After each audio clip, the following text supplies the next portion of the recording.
Hello and welcome to a new episode of Unscripted on the Sofa, street photography talk with Flavio and Mark. Hello. Hello. Today we're talking about camera settings in street photography, what we use and why. That seems like a good subject, and I know when we're out doing the courses, everyone asks what are your settings and how do you set your camera up. So just be nice just to talk through your settings and my settings. So who's going first? Do you want me to go first? Yeah, you'll have the camera here. Okay. So. Well, I've got my camera on my lap because I just thought it'd be nice to sort of hold it, and also it'd be easier for me to sort of talk through it as I'm talking to you. But I'm using one of these little Sonys. I've got an A7R3 in my hand, but I actually use the A9 on the street. It just happens that we're recording on that camera. So, but the menu system is pretty much the same. Yeah. But I set it up in a very typical way, and I use this pretty much all the time. To start with, this is the lens I use on it. It's just a 35mm Zeiss f2.8 lens. It's really small, but I've taken off and I've got a custom hood that I put on it, and we'll put a link down below where you can get this from. They're about sort of 30 quid, I think, these hoods, but they're made of metal, and it just finishes the camera off really, really nicely, and it's kind of a bit more robust than the plastic one that comes with it. And it's also very protective, and it protects from stray light pretty well. Yeah. I think the other one is fine a lot of the time, but it's not the best lens hood. It's kind of weird looking as well, isn't it? It's kind of I tend to quite like it because it's so small in footprint. Yeah. It's such a small little hood, and it still provides a little bit of protection. But no, I love this lens on the camera. It's small, and that's the whole point of mirrorless for me. That it's a small package, and it's still f2.8, and most of my stuff I'm shooting on the street is f5.6, f8, f11, that sort of thing anyway. But let's go back and let's start at the beginning. So the first thing I set up is my back button focus, and I guess most of you will know what that is, but if you don't, it means that you disable the shutter button from the focus, so that when you move your camera, this doesn't engage at all, and you actually set the button at the back on the AF on button, and you set that to how you focus, and you're constantly pushing it with your thumb. One thing you do have to do is you have to set your camera to AFC, so continuous focusing rather than sort of single focusing, and that engages this button, and you can continuously focus, and you just use the button at the top to take pictures. It doesn't have any other function at all then, because you've disabled it. So that's the first thing I do. After that... Well, let's say that the exposure is fixed when you half press the shutter button. That is one thing. Yes. So you can actually decide to have a slightly different exposure if you point the camera somewhere else, half press the shutter button, yes, and then shoot. So there is still that function on the shutter button, I would believe. I think I've disabled that on mine. As well? Yeah. Okay. I think literally all it is the shutter button. I really wasn't aware of what you've just said there, so it may happen, but... Yeah, I think that should be a default for most cameras. But I've disabled it so that everything is on this button here. But you might have set your camera up slightly different. The next thing I'm doing is I set it my auto ISO up. I'm not really bothered about grain on the street. The most important thing with street photography, and it's the thing that trumps everything, is moment. Moment literally trumps everything. You can have a brilliantly sharp image, but you've missed the moment. There's no point in the image. Or you can have brilliantly an image with loads of sort of nice bokeh, but again you've missed the focus, or you missed the moment. So moment literally trumps everything in street photography. So because moment trumps everything, I'm not bothered about a bit of noise on my images. So what I do is I set a minimum ISO and a maximum ISO. Minimum I've set is 100, and maximum I've set is 4000. You can set it a bit higher if you want to, but I kind of find 4,000 is fine. And then after that, the next thing I set is a minimum shutter speed, so that, you know, again, you want to react quite quick sometimes on the street. So I'm just looking to have a minimum shutter speed, and I've got mine set at 1/25th. I know others maybe like it to go a little bit higher at 200th or 250th of a second. I wish the Sony had something in between, but it kind of goes from 125, I think, to 250, doesn't it, or something? I think on the minimum shutter speed, yes, it just goes by one stop at a time. Sure. It doesn't go in third stops. Yeah. So that would be nice if that was in there, if you're listening, Sony. But I set mine at 1/25th. So I've got 1/25th, I've got auto ISO, and then the thing I move around on the day is either my aperture, depending upon the scene, and a lot of the time I'm shooting, you know, f5.6 probably as a minimum, and then I'm going up to f8, f11, just to dependent upon the scene. So if I've got a complex scene with a lot of layers, obviously I'm going to put f11 in, because there's no point having one layer that's totally out of focus unless you actually intentionally wanted to do that. But in the most cases, I want everything in focus. And all these functions I actually got set up individually on the function menu at the back. So if I need to change something, I can just go hit that one button. I can just look at something and I can swap it around. Talking about the My menu, that kind of personal set menu that you can set up in the camera. So I can change it around if I want to. You know, sometimes on the My menu, I might think, you know, I fancy shooting in black and white today. So whilst I shoot RAW, when I'm looking through the viewfinder, it shows a black and white image, which is quite nice for street photography. It just gives you an idea of how an image will look in black and white once you sort of come to process it. So they're my main settings. The last one is the focus point. And I set, for street photography, I set a wide area focus point. Sometimes when I'm doing other styles of photography, I might have a single point and move it around. But generally, you know, I want something really reactionary, and the wide focus setting on the Sony cameras is really, really good, and it generally picks things out 99 times out of 100. I've never really had an issue with it. The only times I've had an issue with it is if I'm doing a big wedding when there's lots of people and people are moving in and out, or in front of the bride, and it confuses it a little bit. But apart from that, for street photography, I've never had an issue with it at all. So I'd recommend that sort of wide angle sort of or wide setting for the focus. And I think that's probably about it for the street photography. In fact, there is one other thing: is my speed, or the motor drive of old days, and I've got it set on a medium setting. So on the 8.9, continuous shooting, let's say, the fast continuous shooting. Yeah, I've got it set at 20 frames a second. Sorry, 10 frames a second, I should say. Medium. The medium, 10 or 15. The medium, I don't remember. It's not slow, but it's medium. The high is 30, which is insanely fast. And 20 on this one. It's 20 on this one. 30 on the A1, I think. On the A1, is it? Wow. Yeah. Wow. But on the A9, I think I've got it set. It's at 20. 20 is the maximum on the A9. Yeah. Yes. So I've got it set 15 or 12 the medium or 10, one, which is like 10, that, I think, which is absolutely fast enough. And I burst shoot when I'm seeing something, and I stay with the moment. I don't keep looking at the back of the screen, because I've got the camera settings how I kind of want them. If I want to change things around a little bit, I just use the exposure compensation. And obviously the great thing with mirrorless cameras is you've got this sort of what you see is what you get. So you're pretty much looking at the exposure either on the back of the camera or through the viewfinder. But that's it. I mean, when I say I burst shoot. Some people say you spray and pray, but or pray and spray.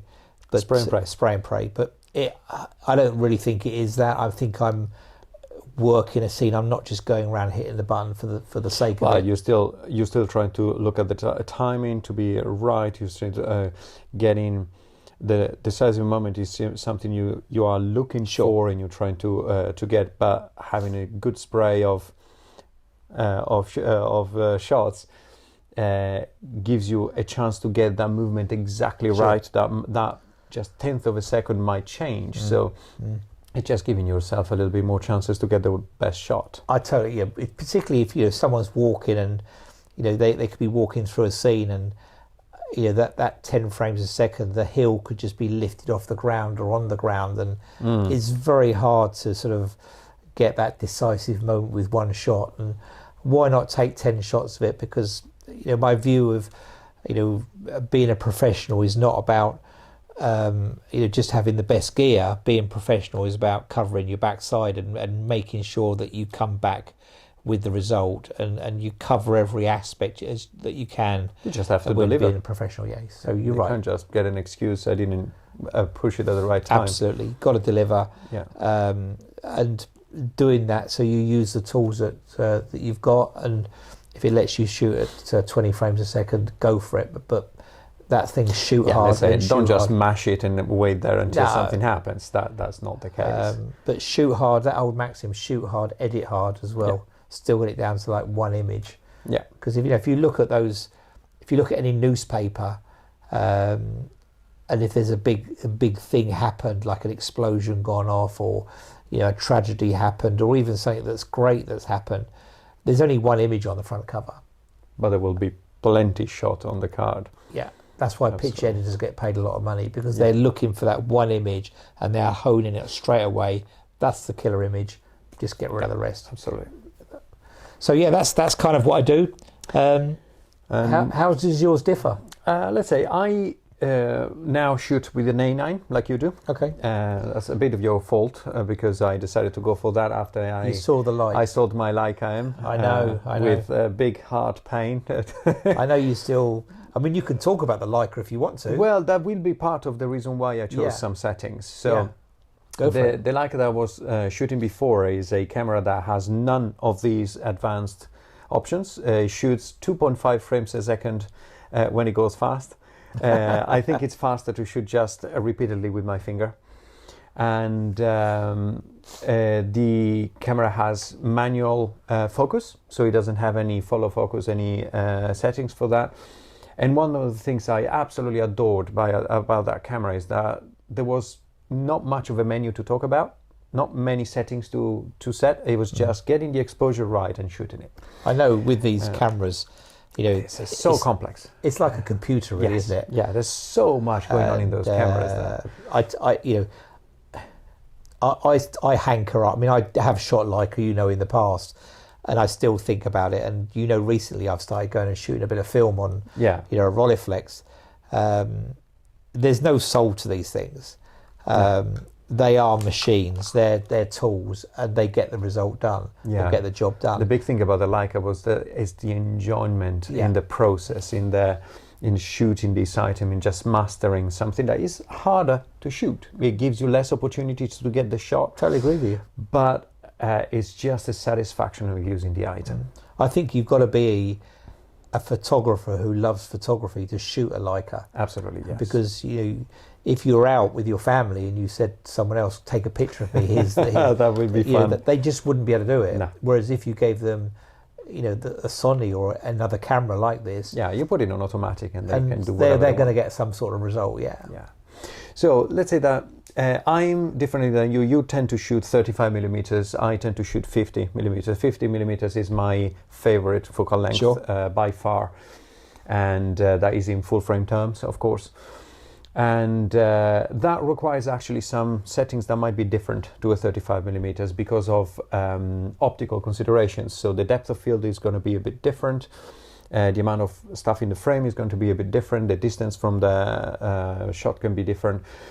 When I was using the Leica, I was using apertures that were a bit smaller, because with the manual focus you can't just focus on the spot when something very, very fast is happening. What you use is a zone focusing, which means that you try to get the biggest depth of field that you can, and then you put the focus point at a certain distance from your lens. You know that, for example, you put on a 35 millimeters, you put your focus at 3 meters. You put f8 on the camera, and from 1.5 meters until 6 meters, everything is going to be in acceptable focus. So you don't even have to think about the focus, you just shoot. 50 millimeters is a bit more difficult, so you want to get onto f11, maybe f16 to have enough depth of field if you want to shoot that way. And so that was one of the things I used to shoot around f8, f11 with a 50 millimeters camera lens. The auto ISO on the Leica was the same. I would use up to 3,200 over. Let's say that at that point the Leica it was an old model, so it's a 2012 model, and it was starting to struggle a bit with the grain was getting quite big, let's say, and quite visible. So I don't mind grain at all in my images. I'm sure the M11 at that point, it's going to be a different ball but game. Even the M10, even just the following model was much better. Sure. So I was keeping the ISO a little bit lower, but it was auto ISO, and my minimum shutter speed is 250. I tend to choose 1/250th because so often I see that slight blur in the person moving, that I prefer to have that 250th. When we get to the A9, let's say I use the aperture priority. I use very similar settings to yours, but auto ISO still, I leave the camera to the lowest ISO. It goes down to 50, I think. I let the camera go to the lowest it can. And the highest, I tend to use 6,400, happily. It's not a problem. Continuous focusing and back button focus, certainly. I tend not to keep it pressed all the time. I tend to simply fix my focus where I want it and then shoot. But that's the beauty of it. You just even fix the focus where you want it, and because it's uncoupled from the shutter button, you can shoot as many times as you want without having to wait for the focus to reset itself all the time. At least on my camera, the exposure is linked to the shutter button. So as soon as you have pressed the shutter button, you fix the exposure, and I use matrix. So just the evaluative, like Canon calls it. And the continuous shooting, I don't use it that much in street photography. I use it a lot more during weddings and things like this, where you really have to deliver for the moment. Very often in street photography, unless it's a layered image, unless it's a complex image, yes, I will use continuous shooting. For example, when I was in Bolivia documenting the carnival there, I was definitely using continuous shooting because the movements they layer in, there was so much happening in the frame that was giving me a chance to have a little bit more, let's say, to choose from with the positioning of all the heads, etc., trying to get the micro composition right. Otherwise, I quite like still shooting in single shooting mode. But should I use continuous, I would go on to medium as well. I'm happy to use 10, 15 frames a second. There's already so many shots at the end of the day that you can easily shoot. And I use at the minute I'm using a 45 millimeters lens on the camera. And that means that my aperture again is going to be f8, f5.6 at times, because with the autofocus and the Sony, that is just infallible with that focus. I'm not particularly worried about losing focus there. And I think we both shoot RAW. We don't shoot much JPEG, so we are not particularly worried about what kind of profile we use in the camera. And I think that's more or less it. We don't have we both use exposure compensation quite a bit, and I have my own settings on the let's say main menu that are slightly different than yours, because I tend to change everything in camera. When do you use manual in street photography? All manual settings. I do use manual occasionally. I used to use manual all the time when I was using the Nikon cameras. And I still do go back to it occasionally. In fact, even the ISO. But it's generally when I'm going in somewhere and the light's really, really stable. You know, if there's you're in and outside and there's dark areas and light areas, generally I tend to leave it to the camera because the Sony is so good. But if I've got time, sometimes I do just fix everything down manually. The advantage of doing that when if you're doing a particular scene, particularly if you're documenting something and you're staying somewhere probably, let's say, an hour in one location, you can nail everything right down to exactly how you want it. And you have very much consistency throughout the shots with your exposure. Sure. Yeah. So I do use, I know we talk in other episodes about sort of first thing, choose a background. And if I do that and choose a background and I know I'm going to be there for a little while, I certainly do. I just like switch over to manual. Right, I can do this, and then I can play around with it a little bit there. But I know you're right, consistency. Every image is going to be the same. The only thing I don't muck around with is the ISO settings. I don't. Sorry, not the ISO. I'm trying to think what the word. Not the ISO. Shutter speed.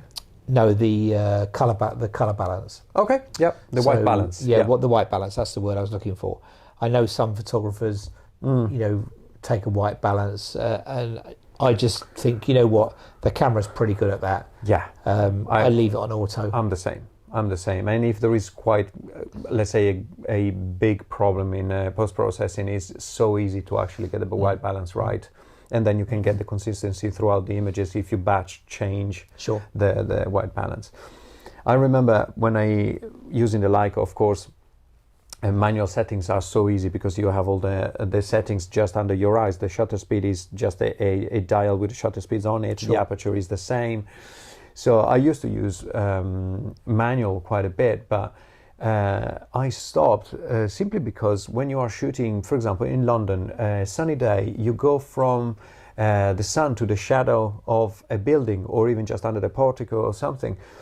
The difference is up to 6-7 stops of light, which means starting to twiddle those dials all the time, and you can't just twiddle one and change one setting because you go too far with the setting, and you have to change 2 settings and count, etc.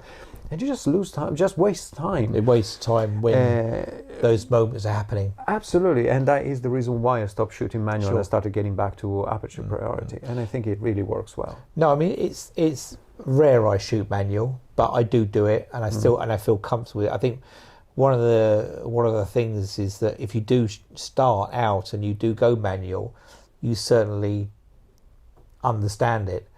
And I come from a film background, and in fact, one of my friends was around the other day, and we've got a Hasselblad camera, and we were taking some portraits on the Hasselblad. And Mark, my friend, we got it out there, and he said, "What film are you using?" And I said, "Oh, 400."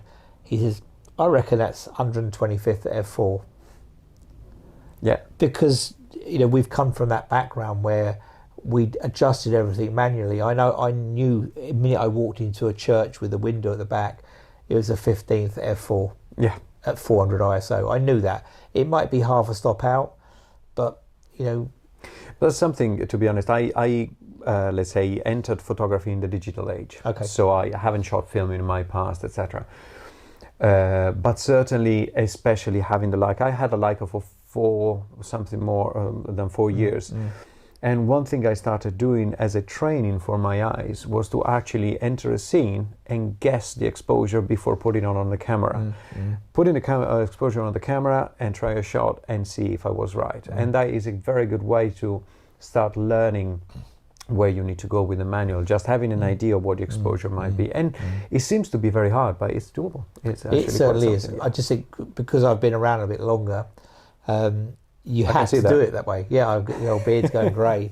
You had to do it like that. You had to use a meter for everything. Yeah. And in fact, when I did some street photography, literally about a week and a half ago, I went out with a Rolleiflex, and I went out with my meter, and I'd walk past the subject or the area, and I'd just go bang, light meter it, and I thought, yeah, I know what it is, and set the camera, and kind of you go with that. Yes. So it definitely slows you down. I went out for a whole day and I shot 2 rolls of film, and bearing in mind each roll's only got 12 pictures. Yes. Yeah.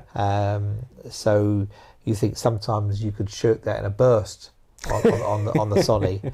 Yes. And there I was, just waiting for the moment, and doing the old cardio-Bresson thing, waiting for that decisive moment. Ding, then wind on, ding, and that was it. I think it's a great training, though. It's a great way to train your eye, to just slow you down and get your juices going and thinking exactly what you're doing about your framing, about your shot and everything else. I'm loving it, but we'll do another episode on film, so, yes. street photography. But yeah, thanks for listening in today. Please give us a big thumbs up.